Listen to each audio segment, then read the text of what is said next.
Hospital.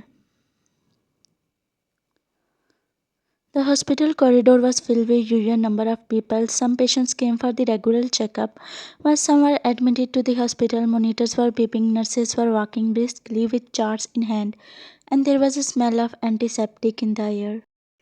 You were standing beside an elderly patient in the geriatric ward.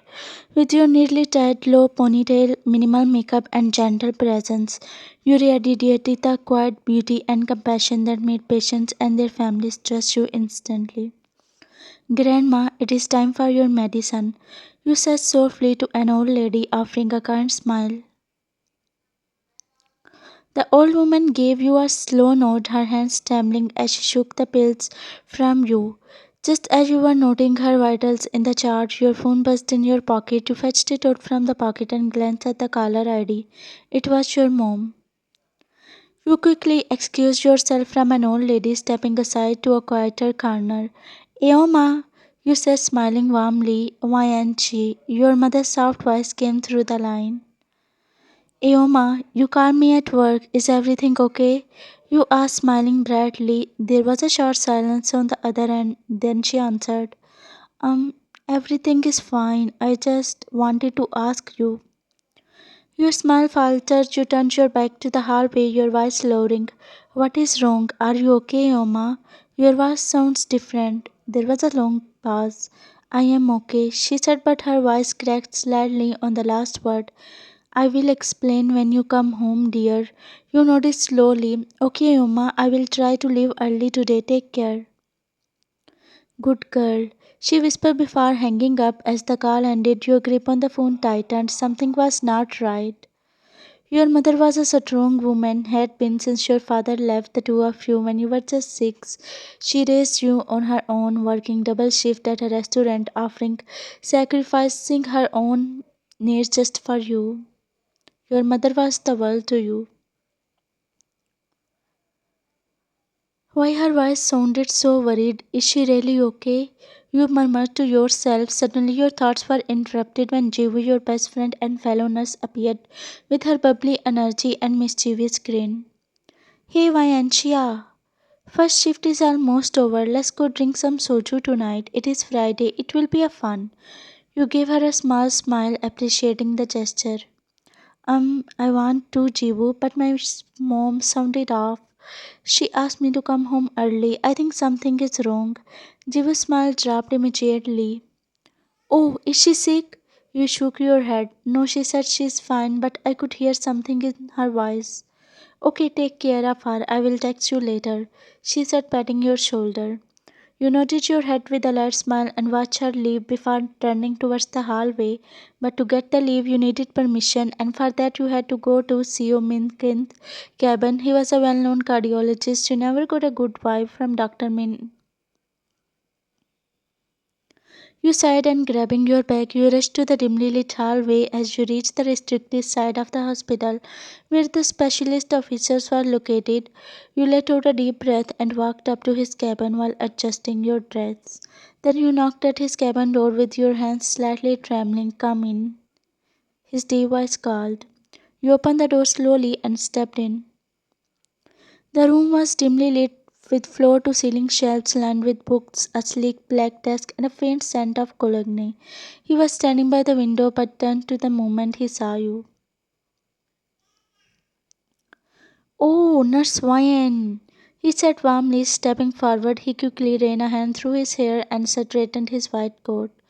What brings you here? You looked down. I'm sorry to disturb you, Dr. Min. I was wondering if I could request a leave today. My mother is not feeling well. Before you could finish, he cut in, walking closer. Your mother, is it serious? He asked, pretending to show concern.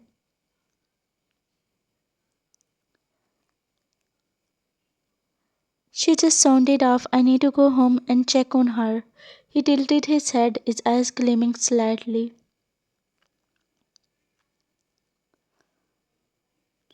Wow, that is touching. A good daughter, hmm? Then, as if remembering something, he clicked his tongue and walked back to his desk. You frowned and looked up. Well, I don't usually approve early leave without a prior notice, but I can make an exception if you agree to something.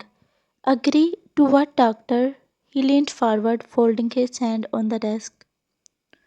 Well, it is not difficult. From next week, every evening after your rounds, you can come in my cabin. I work long hours. I could use your company. I get bored. I'm sorry, you ask innocently, unsure if you heard it right. He smiled again, staring at you. You are polite and warm, Miss Ryan. The room suddenly felt smaller, your eyes pounded. Small tears pricked at the corner of your eyes.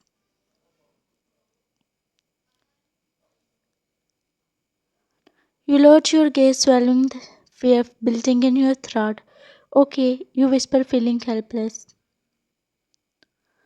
Good girl, you can go now, but don't forget about my favor, he said with satisfaction, making you smile.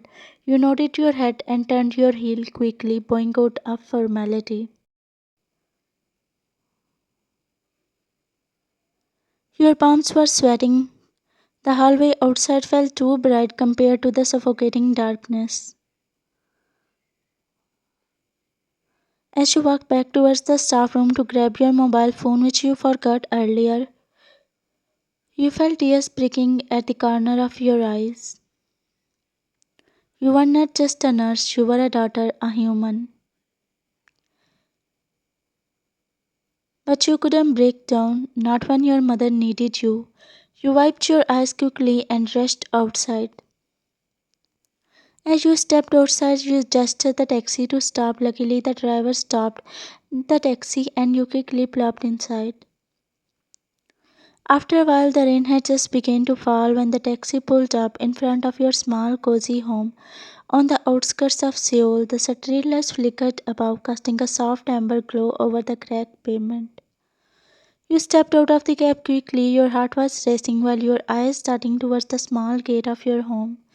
You fumbled with your bag, pulling out the spare key as the taxi pulled away. The familiar creak of the gate made your heart ache. You unlocked the door and stepped inside only to greet by silence and the faint aroma of ginger tea still lingering from that morning. The house was quiet as usual because your mother rarely comes out. There were only two rooms, yours and your mother's. You immediately rushed to her room, your footsteps loud against the wooden floor. There she was, lying curled under the faded white blanket. Eoma, you whispered, kneeling beside her. Her skin was burning to the touch. You quickly stood up, pulling the small first aid box from the shelf and pouring a glass of water from the jug on the side table. With trembling hands, you helped her sit up slightly and gave her medicine. She smiled faintly at you. Why didn't you tell me you were feeling like this? You asked, your voice cracking.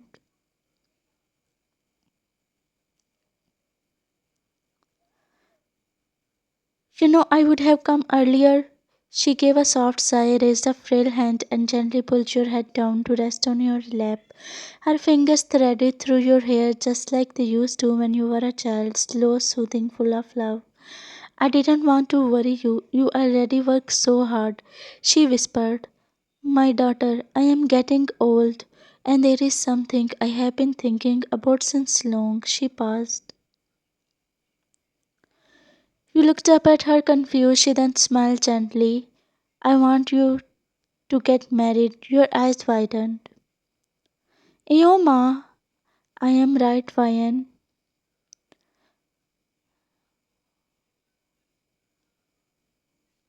She said. A small cough escaped her throat.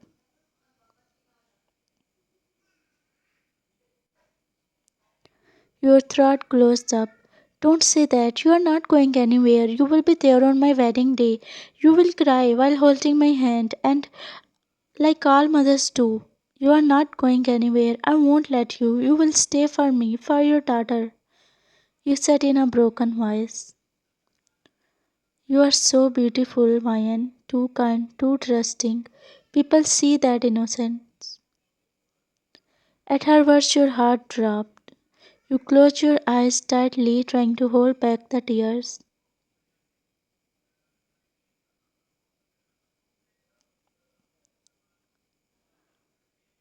You didn't speak, just laid there, your mother's weak fingers brushing softly through your hair. A moment of fragile peace in a life that never felt easy. Eventually, you stood up. I will make some soup. Just rest for now, okay? She nodded slowly, eyes fluttering shut. You walked back into your room. As soon as the latch clicked, you collapsed onto the floor, letting out a sob you had in for long. Tears flowed freely as you pressed your palm to your mouth. Why she is so worried? You muttered to yourself, crying your heart out. After a while, you went to the kitchen to make soup for her. Once it was ready, you walked over to her room and after feeding her the soup, you washed the bowl and went back to your small bedroom. The next morning, the aroma of sizzling eggs and marinated bulgogi filled the small kitchen. You moved quickly, flipping the slices, adding garnish, and carefully plating the food. Why, I need to tell you something, she said gently. You turned to her with a smile. Yes, Yoma. A family is coming today with a proposal for you. Your hand froze mid-air, your voice stuck in your throat, but the faint color on her cheeks and the hope in her eyes stopped you. The doctor said you need to rest, not worry about anything. You began, but she raised a hand. I am not asking you to marry anyone today, just meet them, for me. Okay, she smiled relieved and you turned back to the food, quietly holding back the storm inside you. Meanwhile, in Jeon mansion, Jungkook was pacing in his living room like a storm in a suit. His mother sat on the couch, trying to make him convince for the third time. It is just a meeting, Jungkook. You don't even have to say yes. Just see her and decide if you like her or not. I have a meeting of my own with foreign investors. I told you already. You always have meetings. This is about your future. But just then, again tapped against the marble floor, his grandfather entered.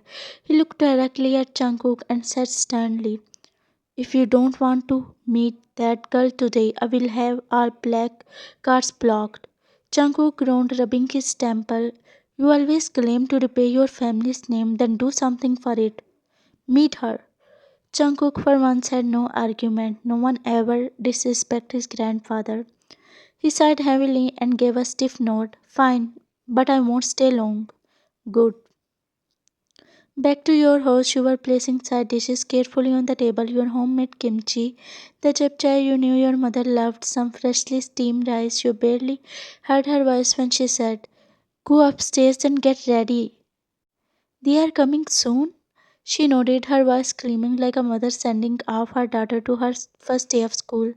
Dressed nicely, not too much makeup. You smiled weakly, walking up the creaky wooden stairs. In your room, you stood before your small mirror wearing a soft, elegant pink colored dress. You left your hair down, applying light blush. Downstairs, your mother received a text. She smiled as she read it. We are on the way. It was Jungkook's grandfather.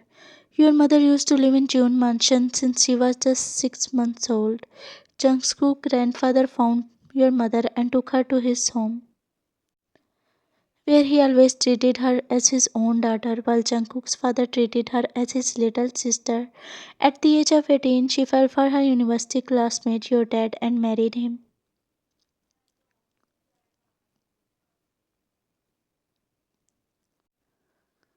Even after she got married and left, he remained a silent protector. And when your father divorced your mother, Grandma took her back in June mansion, but this time she was holding you in her arms. You were only 6 months old. During this period, Mr. Jeon Jungkook's father had also married and had a 5-year-old son with his wife. Grandma named him Jungkook. Time passed by and you started to grow up. Jungkook would play with you and also adore you, always protect you. But when you turned 17, your mother took a decision to leave Jeon mansion, and she didn't want to become a burden on Jeon family anymore. She wanted to stand on her own feet and become an example for her daughter, but before she left the mansion, Grandpa took a promise from her that when Vian will grow up, only she will become the wife of his grandson. At present, suddenly the doorbell rang. Your mother stood and smoothing her dress. She opened the door and bowed politely, and there stood Jungkook in neatly ironed black suit. Your mother greeted them warmly. Jungkook walked in first, his sharp gaze scanning the small, modest house. It was neat, but as far as from what he used to, he sat quietly and took a seat on the couch. And just then you walked downstairs. You were breathtaking, not because of the makeup or the dress, but because your presence felt like a warm memory he didn't know he would miss. A little girl in pigtails running through the June garden, chasing butterflies, calling him Jungkook with giggle.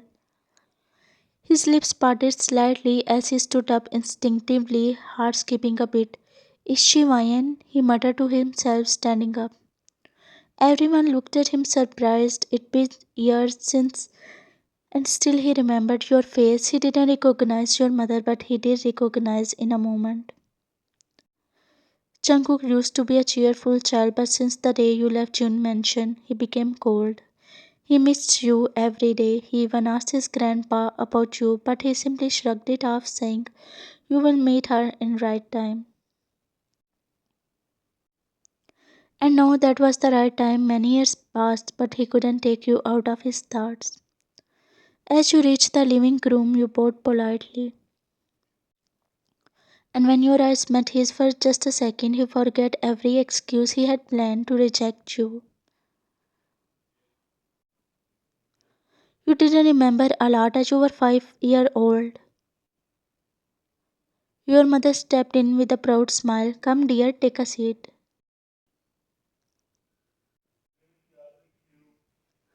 Jungkook tried to find his voice, but it felt like cotton in his throat.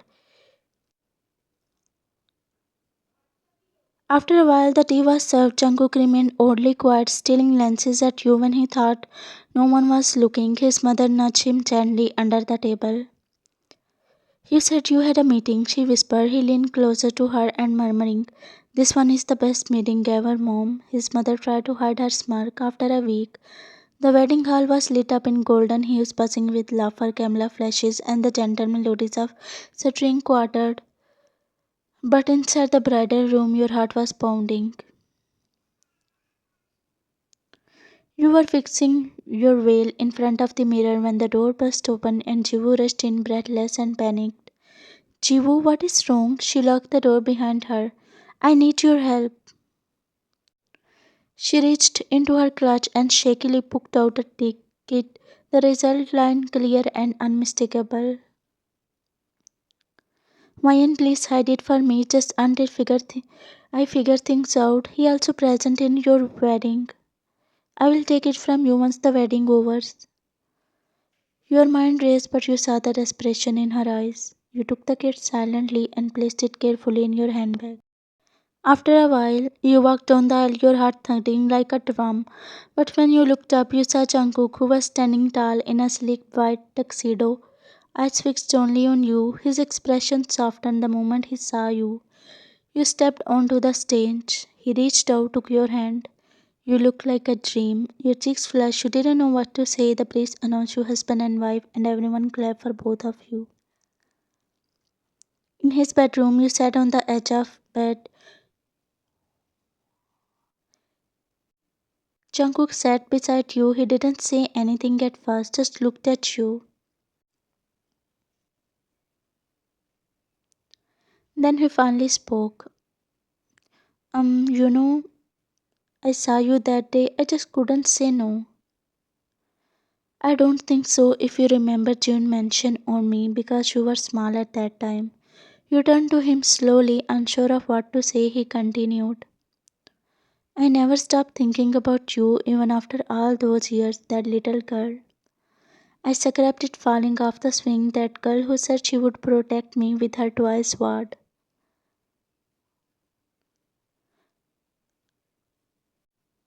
You stared into his eyes and saw no pressure, no demand. You reached up. brushed a strand of hair from his forehead, and whispered,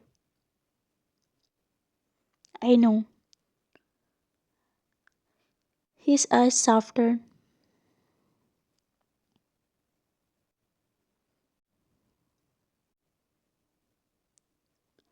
The next morning, you woke up to see Jungkook. Your eyes landed on your handbag on the vanity. You got up humming quietly and took out your serums and skincare box, placing everything messily on the bathroom counter.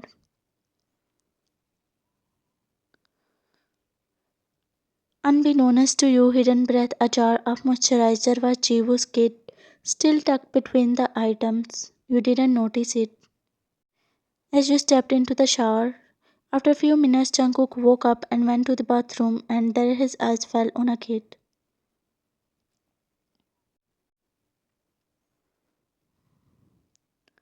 He frowned, picked it up, and stared at the result.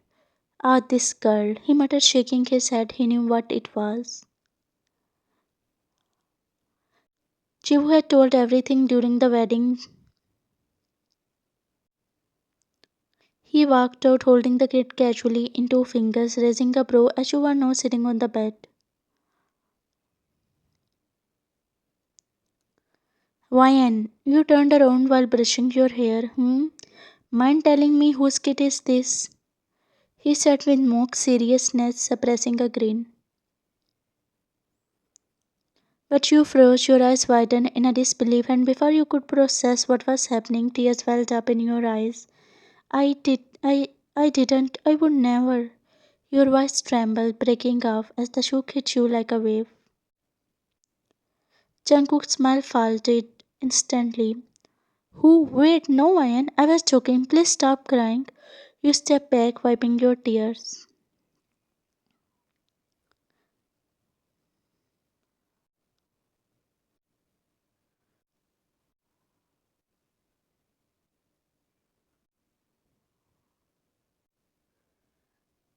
I'm sorry. I swear I didn't mean it seriously. You are my wife. His voice cracked, and to your surprise, he started tearing up. Then you looked up with a mischievous glint in your eyes. I forgive you, but you should have seen your face. You whisper and then smirk. He blinked. Who? I was pranking you too. You grinned, wiping your dry cheeks dramatically. His jaw dropped. You were fake crying? You nodded proudly.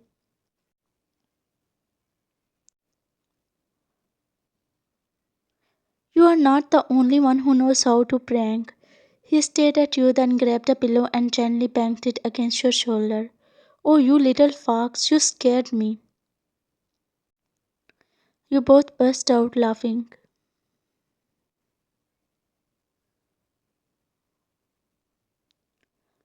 Well, your mother now lives in June Mansion too, as you and Jungkook insisted her to stay with everyone.